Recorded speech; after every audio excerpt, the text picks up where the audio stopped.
Hola, ¿qué tal? Soy Juan Carlos, veterinario clínico en pequeños animales. Hoy vamos a tocar un tema muy interesante que son las arritmias en la unidad de cuidado intensivo veterinario.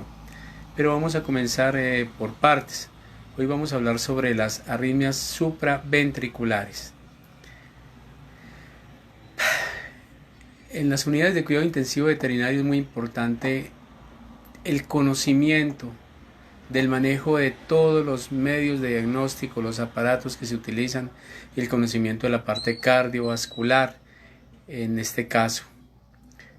El tema de las arritmias cardíacas en pacientes que se encuentran en unidades de cuidado crítico cardiovascular comprende casi toda la electrofisiología cardiovascular. Recuerden que del conocimiento que usted tenga en cuidado crítico, en cuidado intensivo, depende el que usted pueda o no sacar adelante un paciente. Su conocimiento es vital.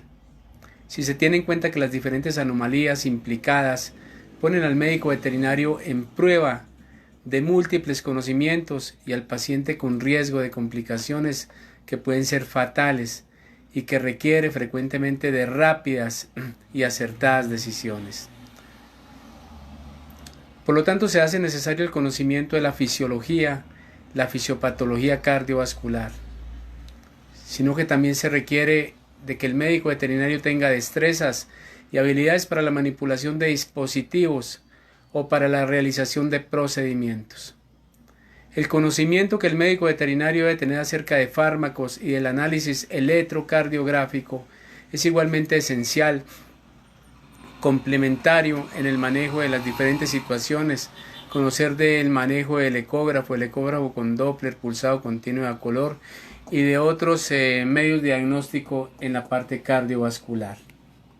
Por lo tanto, hoy vamos a hablar de arritmias supraventriculares.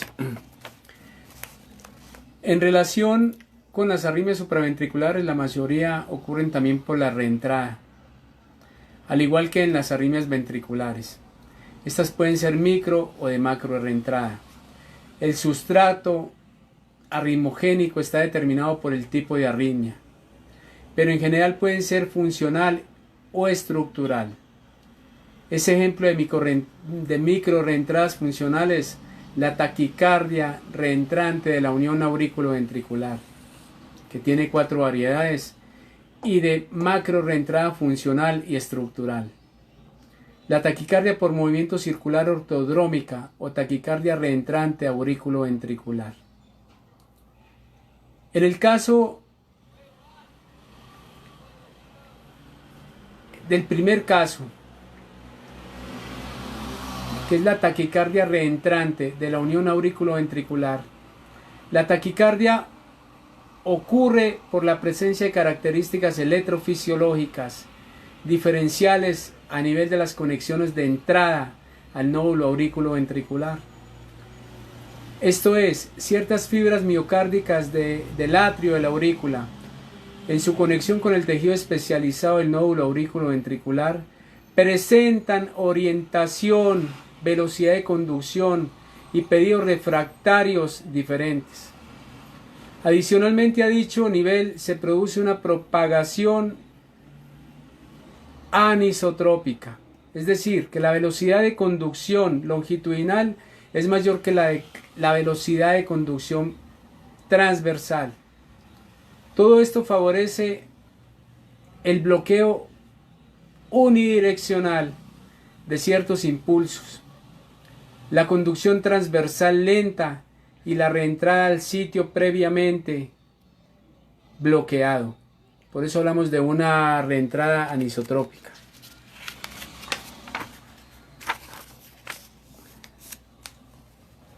En el caso de la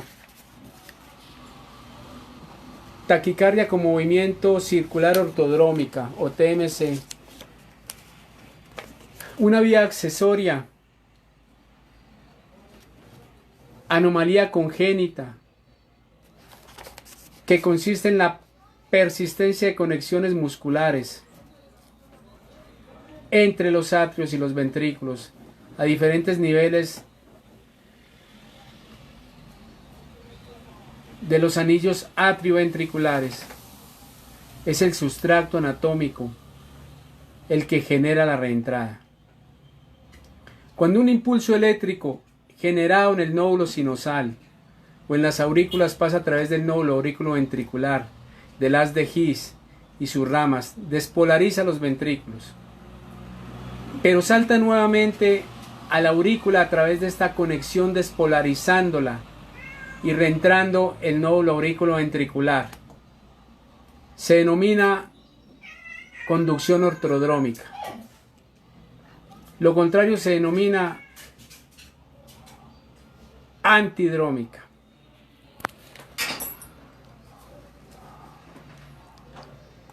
El aleteo auricular y taquicardia atrial macrorreentrante, o sea, posatriotomía, son otros ejemplos de arritmias que utilizan el mecanismo de reentrada. En estas arritmias, el sustrato ritmogénico está constituido por factores anatómicos y funcionales. La aurícula derecha tiene diferentes barreras anatómicas como los orificios de las venas cavas, el foramen oval, la válvula tricúspide, el orificio del seno coronario y el de la aurícula derecha.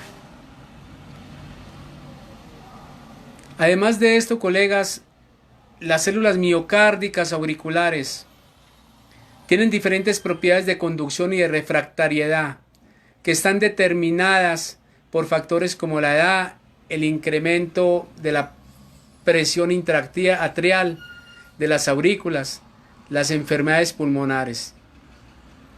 Otros mecanismos que desencadenan arritmias atriales son el automatismo normal incrementado o el automatismo anormal.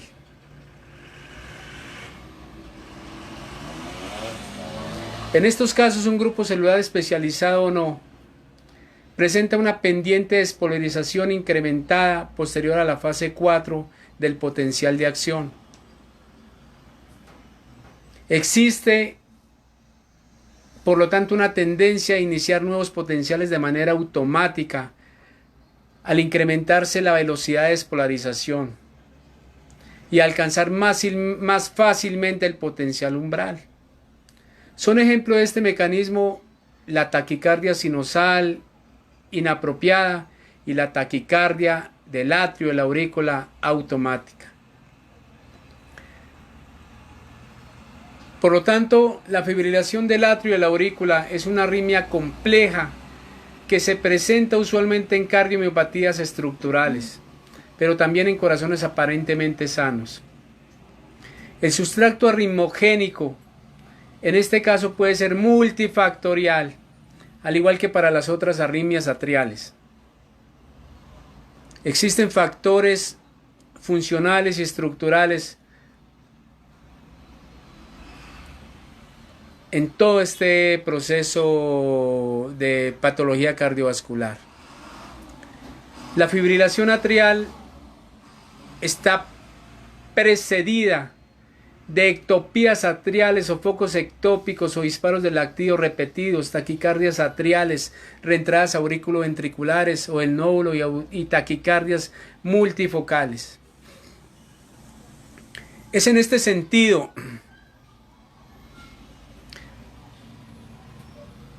donde los brotes repetitivos de estas arritmias inducen anormalidades funcionales a nivel de canales de membrana en las células del atrio de la aurícula, alterando las velocidades de conducción y los periodos refractarios en un fenómeno conocido como remodelación eléctrica del corazón.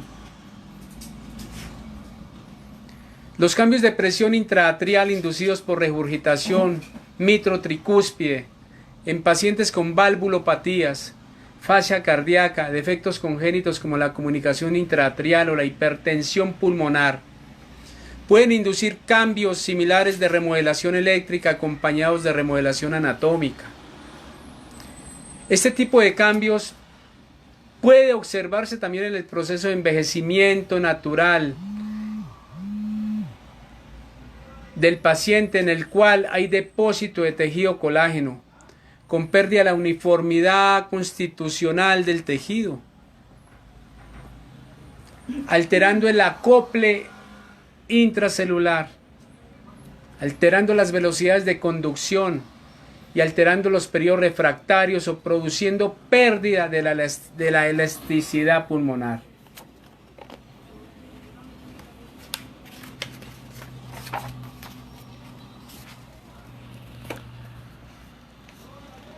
La fibrilación atrial, colegas, en este paciente en cuidado intensivo, este paciente crítico, este perro, este gato, ¿qué es lo que hacemos nosotros? En mi caso, cardiología de especies silvestres. Tiene como mecanismo la reentrada. Sin embargo, se trata de múltiples micro reentradas de impulsos eléctricos que chocan entre sí al azar, imponiéndose obstáculos funcionales con tamaño de onda diferentes según el espacio disponible en las aurículas. Adicionalmente, a los mecanismos propiamente eléctricos de los cuales hemos hablado, diversas variables predisponen o son determinantes de las arritmias. En las unidades de cuidado crítico o cuidado intensivo se mezclan las anormalidades funcionales y estructurales, esto es, las alteraciones producidas por el desbalance de los electrolitos, el uso de inotrópicos y vasodilatadores, la respuesta inflamatoria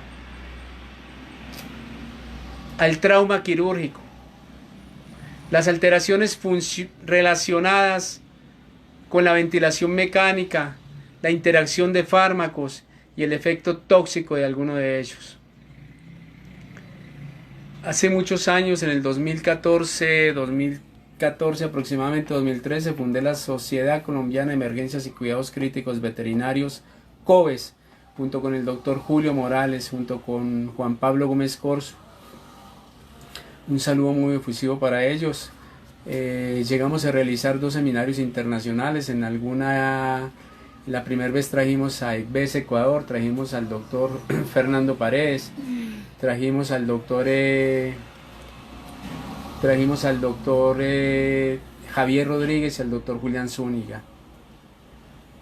Y trajimos en aquella época al doctor Iván Álvarez, fallecido en el 2016, 24 de diciembre. Trajimos al doctor Hernando Forero y al doctor César Mayorga, colombianos. La segunda vez tuvimos la oportunidad de realizar un seminario sobre analgesia y anestesia en el paciente crítico y trajimos al doctor Mario Marzo y trajimos al doctor Hernando Forero.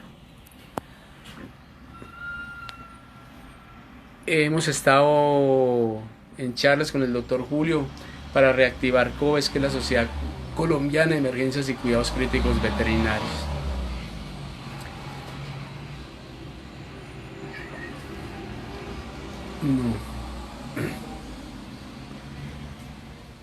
El manejo de las taquiarritmias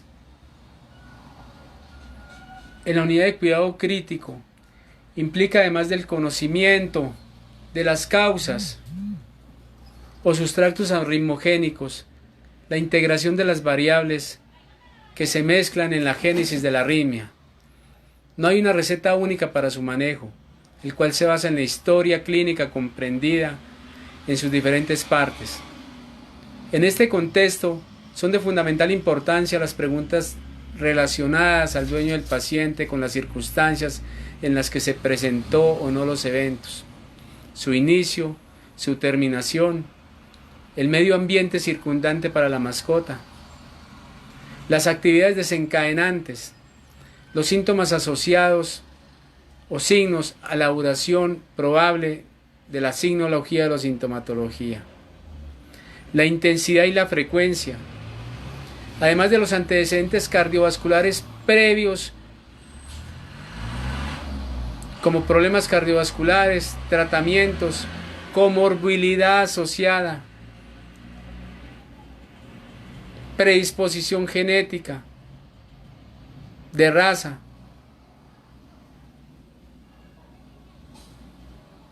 historia de muerte súbita, si podemos conocer la historia de muerte súbita en la familia del paciente, diagnóstico de soplos, síncopes previos, colapsos vasovagales previos, de dónde viene el paciente y el antecedente transfuncional.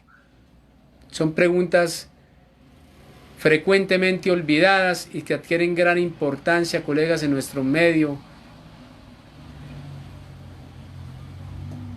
para conocer la alta incidencia de la enfermedad, muchas veces, por ejemplo, enfermedad de Chagas, de la cual vamos a hablar más adelante, un caso, un reporte de enfermedad de Chagas en un paciente.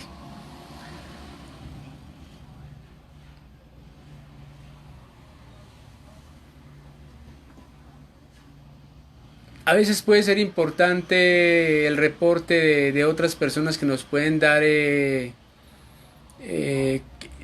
claves en el interrogatorio.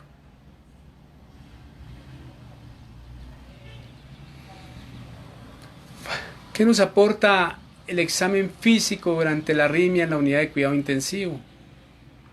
El aporte del examen físico del paciente es definitivo durante la arritmia o en el curso del tratamiento. Debe orientarse a desenmascarar o reconocer la morbilidad cardiovascular, los soplos, los CLIS, crecimiento ventricular, signos de fascia cardíaca.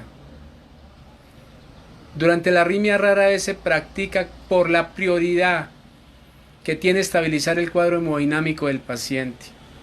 Pero una vez pueda realizarse, nos dará algunas claves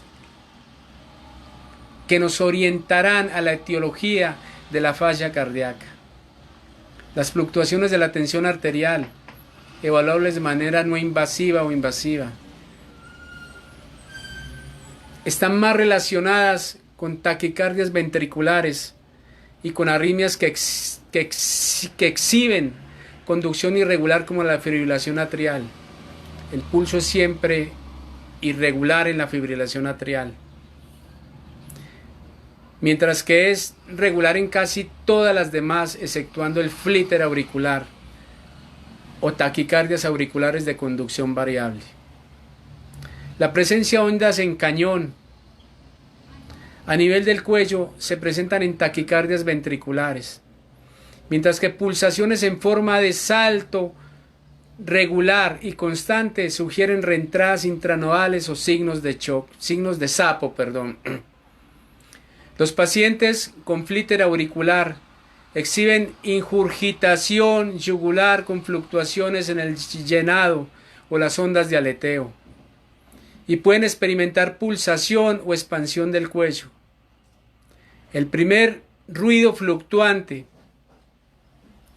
puede encontrarse en las taquicardias ventriculares y es menos frecuente en otras arritmias.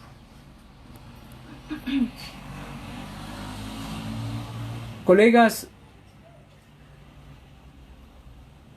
este es un atisbo sobre los problemas cardiovasculares, sobre las taquicardias supraventriculares que se presentan en la unidad de cuidado crítico en medicina veterinaria, y las hay de QRS ancho, de QRS estrecho. Las de QRS ancho son taquicardias de aurícula y QRS estrecho son taquicardias de nódulo sinosal. Recordemos el caso de una paciente en Argentina que estaba haciendo una taquicardia supraventricular, en el cual los doctores Luis de la Fuente y el doctor Ponce detectaron una taquicardia supraventricular, y cuando entraron a colocar los electrodos y llegaron hasta el orificio auriculoventricular, se dieron cuenta que este seno cardíaco era el causante de las arritmias en los pacientes, y se hicieron estudios con ellos, llegando a determinar la presencia de una quinta cámara cardíaca en el corazón. Sabemos que el primero que habló de la presencia de 3 cámaras cardíacas fue Aristóteles, allá por el 384 y 322 a.C. Luego Galeno en el año 140, en el año 400 más o menos,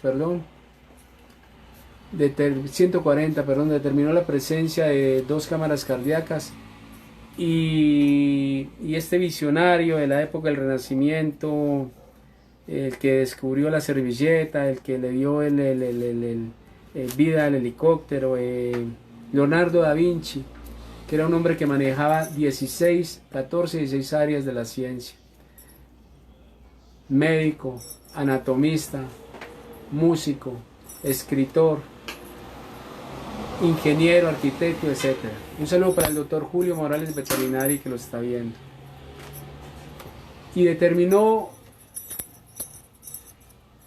el doctor Julio nos dice: saludos desde Panamá, siempre veo sus notas.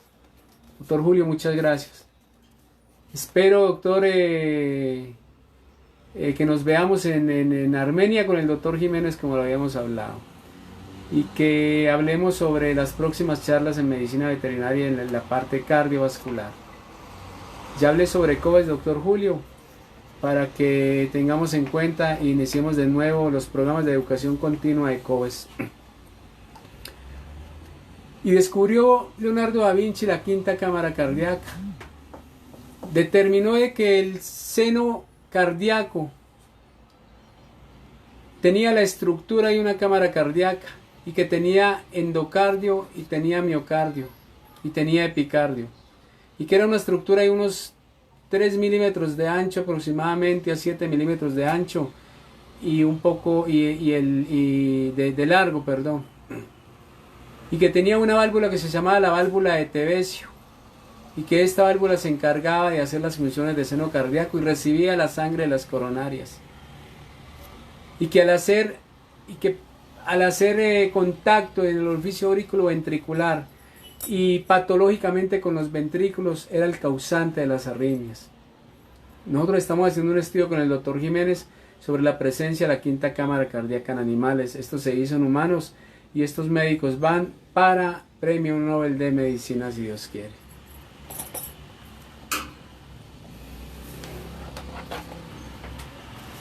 ¿Cuál es la utilidad del electrocardiograma en el diagnóstico de la arritmia?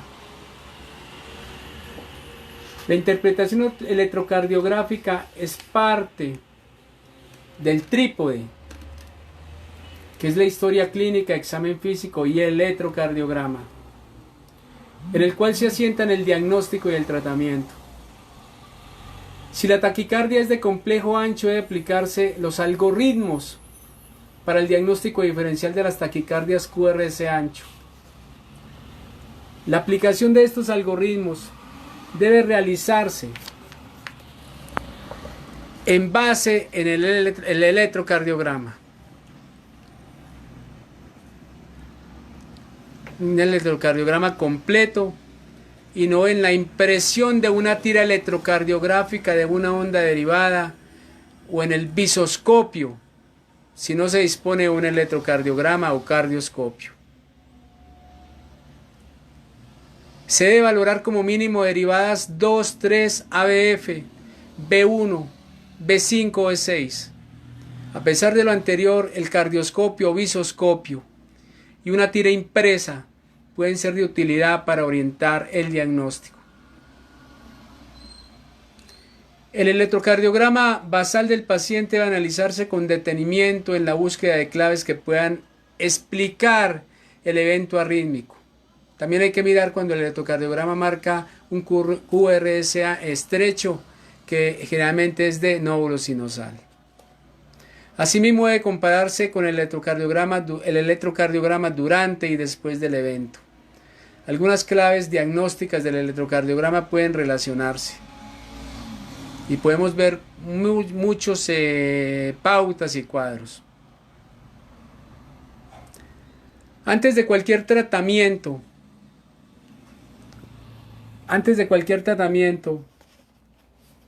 el paciente en la unidad de cuidado crítico o unidad de cuidado intensivo está expuesto a una serie de situaciones especiales. Por lo anterior, antes de iniciar un tratamiento es necesario verificar qué factores corregibles relacionados con el cuadro crítico están involucrados en la arritmia. Como decía el doctor Alberto Montoya, vemos clínicas de trazados, vemos médicos veterinarios que se especializan en trazados. Hay que mirar al paciente como un individuo independiente, hay que mirar al paciente en su historia clínica. Hay que hacer, no podemos seguir diagnosticando trazados. Un electrocardiograma es la vida del corazón en un minuto. Solamente estamos midiendo la actividad eléctrica de ese corazón en ese minuto. Por lo tanto, debemos de hacer un holter, colocarle un holter al paciente y colocarlo durante 24 o 48 horas. Hablando con el doctor Salvador Galvez Garrido, mexicano, me decía, hay que hacerlo por 48 horas. Y si en esas 48 horas la arritmia que yo sospecho a nivel cardíaco, un complejo prematuro, una extrasístole, un foco de disparo de latido, una bradiarritmia, una taquiarritmia, una pausa sinusal, etcétera, etcétera. Si eso que yo sospecho en el paciente me lo mantiene el 1% de los latidos cardíacos en 48 horas, a ese paciente no lo toco y no le hago nada. Pero si me pasa el 1%, sí. Es decir, si un paciente me late a 120 veces por minuto, en 24 horas me estaría latiendo 144.000 y en 48 horas me estaría latiendo 288.000. Si esas 288.000, el 1% son 2.880, algo así. Me hace 2.880 arritmias, de las que yo sospeché cuando hice el electrocardiograma, que es la vida del corazón en un minuto. Si me sostienes el 1%, el paciente no le hago nada. Pero si me pasa a 4.000, a 5.000, me pasó el 1%, yo lo debo medicar. Por eso, colegas, dejemos de diagnosticar trazados y hagamos exámenes completos en el paciente. La primera pregunta a contestar: ¿está o no estable el paciente? El tratamiento debe orientarse de manera individual y según el contexto en el cual se presenta la arritmia. La prioridad en la unidad de cuidado intensivo es establecer si el paciente está hemodinámicamente estable o inestable. Si la taquiarritmia, cualquiera que sea, colegas, coloca al paciente en situación de colapso, el plan debe ser cardiovertir o desfibrilar y estabilizar y luego evaluar sistemáticamente para buscar el diagnóstico. Aquí vemos el cardioversor o desfibrilador con las dos paletas. Se hace en joules. Si el paciente, pero también podemos hacer cardioversión medicamentosa, que es con antiarrítmicos. Si el paciente está estable en presencia de una arritmia, debe integrarse rápida y sistemáticamente la historia clínica y el examen físico antes de iniciar una terapéutica. El análisis electrocardiográfico indicará si se trata de una taquicardia de complejo ancho supraventricular o ventricular. La medicación y maniobras para el primer caso son diferentes para el segundo, o si es una taquicardia de complejo QRS estrecho.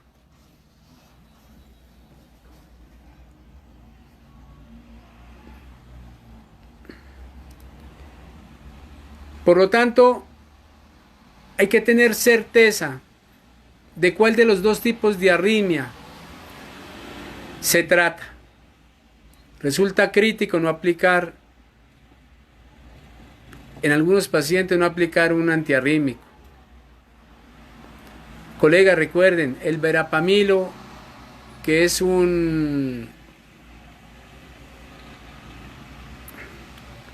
bloqueador de canal de calcio, junto con el diltiazem, no se debe usar. ¿Por qué no se usa? Porque mata a los perros. ¿Por qué el doctor Juan Carlos no lo recomienda? Porque mata a los perros y los gatos.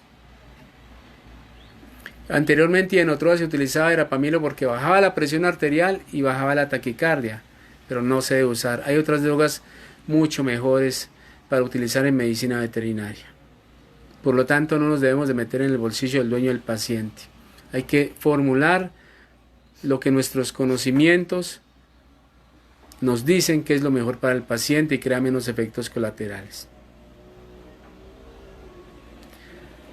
¿Por qué no utilizar verapamilo? Porque el 40% de los pacientes con taquicardia ventricular medicados con verapamilo terminan en fibrilación ventricular. ¿Qué es lo que hacemos cuando estamos cardiovertiendo? Hay que cardiovertir es casi exactamente sobre la onda R, porque si cardiovertimos, si colocamos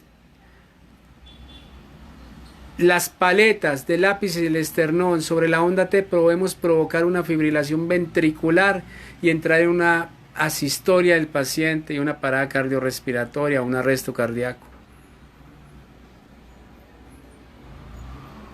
Las maniobras vagales deben preceder cualquier intento de manejo farmacológico. Si se trata de una taquicardia supraventricular, evite reaccionar a una taquicardia con la aplicación de una medicación de manera inmediata.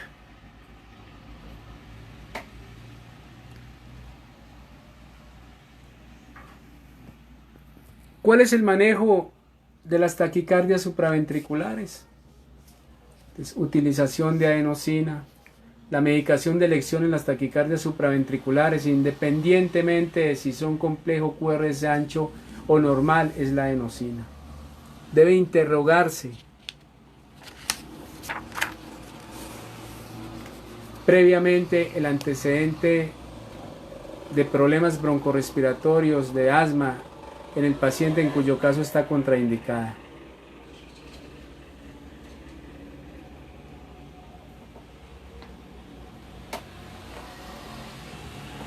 El uso de adenosina debe hacerse de manera correcta para obtener sus beneficios y evitar el contacto con la llave de 3 vías hasta el momento de su aplicación.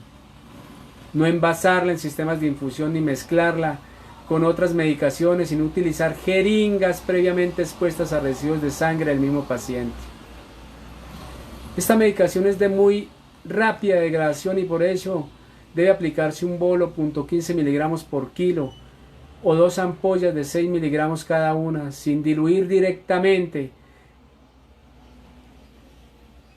en la llave de 3 vías, o sea, no aplicar desde una extensión o a distancia, seguido de 20 ml de suero de solución. La adenosina puede determinar la arritmia o ayudar a desenmascararla. Sabemos que uno de los efectos de los antiarrítmicos es producir la arritmia para los cuales fueron creados. Si la arritmia termina en nódulo auriculoventricular, es parte del circuito. Taquicardia por reentrada de nódulo auriculoventricular o taquicardia por movimiento circular ortodrómica utilizando una vía accesoria oculta. Si no la termina, si después de un segundo bolo no la termina, puede observarse durante un corto lapso,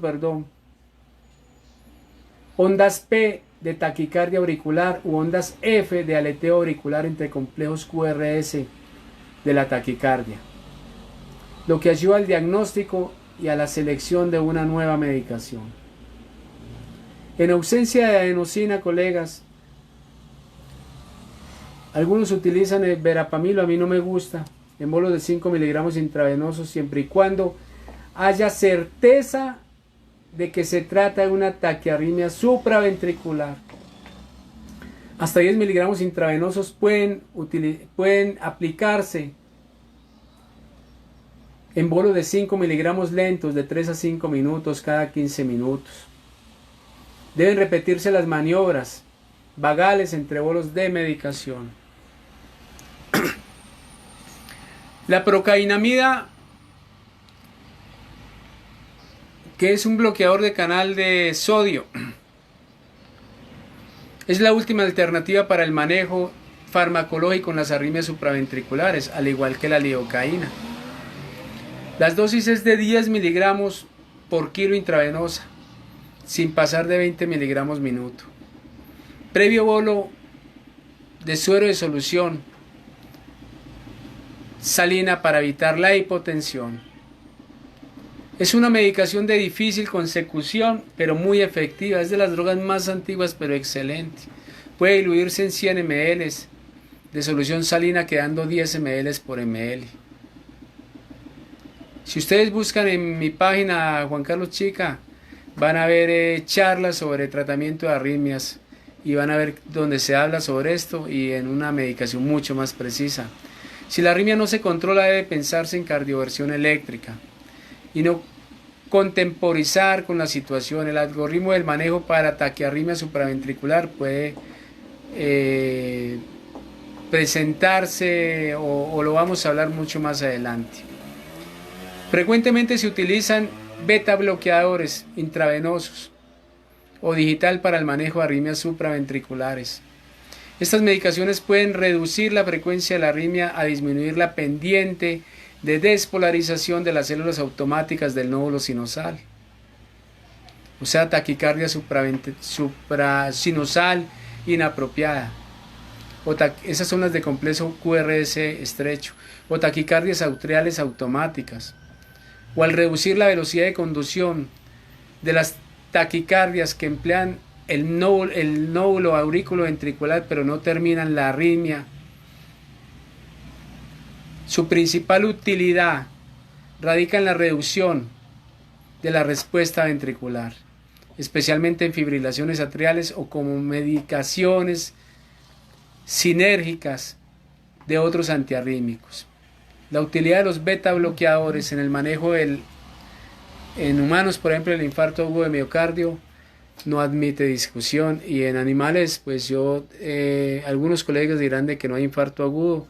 La circulación colateral de los animales es el 15%, no es una circulación total colateral, que es mucho mejor que la del humano, pero si vamos a una especie que tenga una circulación colateral excelente, sería la cobaya. Colegas, en este tratamiento de arritmia están los bloqueadores de canales de calcio, sodio, potasio y los beta bloqueadores, que vamos a hablar más adelante sobre esto.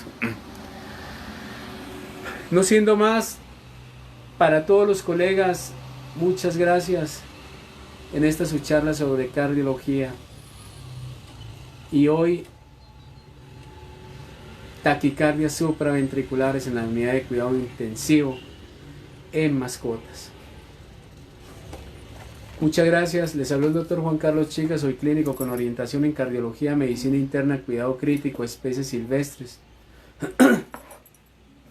Mi teléfono 311-502-1449, las personas que deseen comunicarse de otra parte le pueden colocar el 59 adelante, más 57, más 57, y el teléfono es 311-502-1449, esto para las personas que están fuera del país.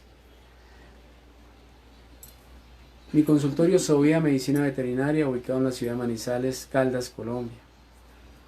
Colega, no nos preocupemos más por aquellas personas que ejercen la medicina de manera antiética. Ellos no saben de corazón, ellos no saben de cuidado crítico, y ahí nosotros hacemos la diferencia. Ellos no saben de dermatología, ellos no saben de gastroenterología, de urología, de neurología y de todas las especialidades, y ahí es donde nosotros hacemos la diferencia. Que la gente se los lleve a ellos, que se las lleve a esos chabacanes que se las dan de médico veterinario, o que se las lleven a muchos colegas que no estudian y no se preparan. Y ahí nosotros hacemos la diferencia. No siendo más, voy a tomar un delicioso café colombiano. De albéitar a albéitar hasta que nos volvamos a encontrar. Desde aquí, desde mis cuarteles de invierno, porque está haciendo invierno en la ciudad de Manizales. Desde acá, un saludo muy efusivo para todo el cuerpo médico veterinario de Manizales, Caldas y Colombia. Para ustedes, un feliz día. Que Dios los bendiga y que Dios me bendiga. Muchas gracias.